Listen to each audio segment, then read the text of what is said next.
See this little boy right here? His name is Nameless. They took it from him when they came and got him as a slave. They took him to this place, right? And there was a few other nameless kids. One day he was getting bullied and they took his food, right? He ended up meeting with this nameless girl. She shared her bread with him. Then one day the overseer started just releasing a stress on his ass, started beating the fuck out of him. That's when one day a nameless boy stood up between them. They started to beat the shit out of him for it. He ended up getting closer to nameless girl and the nameless boy, and they always stayed together during the courtyard times and all that. Since they didn't have names, they addressed each other as you. One day he was forced to choose a career necromancer, but he wasn't allowed to use his skills, and he couldn't disobey them. On another day, the boy and the girl said that they wanted to become warriors and the guy a swordsman, and that's if they get out of there. They'll become a team of 3. One day, some of the nameless were captured and taken somewhere. From time to time, screams came from far away. What do they do with them, actually? Are those two fine, as he was thinking about his friends? Ah! Today, they chopped off his hand. This all part of the story. This dude right here reading that friend and the sword that met up with.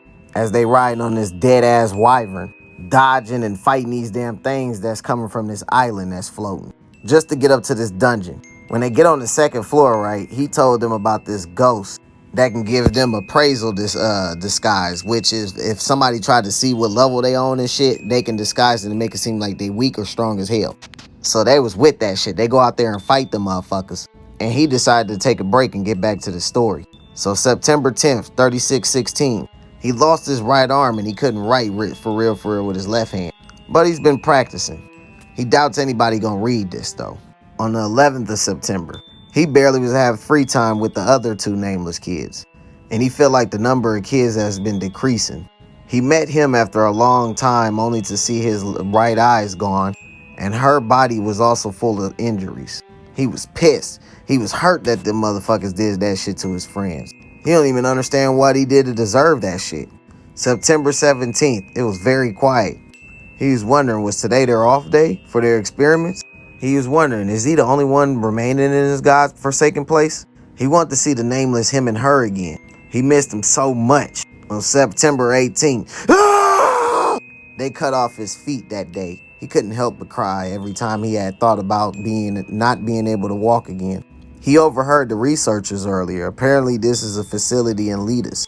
They were conducting an experiment to fill the living with hatred and regret so they can carry it over when they're dead in an attempt to create undead monsters.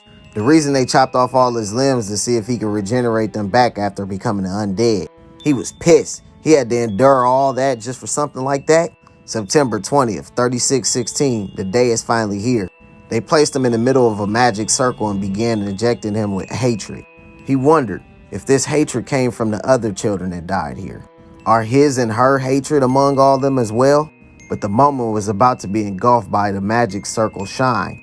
In the air, there was a mysterious, whatever it was rendered unreadable by grime. You see a light, and he had became an undead. That was the last entry in the book, and Fran, she ended up getting the appraisal disguise, right? So they get to traveling down the dungeon. That's when they hear some footsteps. Then they see this boy come out from behind the dang corner, and he says, "Found you." The damn sword was like, "What is that, a kid?" And dude started smiling because it's the undead eater, the boy that became an undead, and that's the dungeon they went to. All this go down in that reincarnated as a sword. I told y'all sleeping to this shit.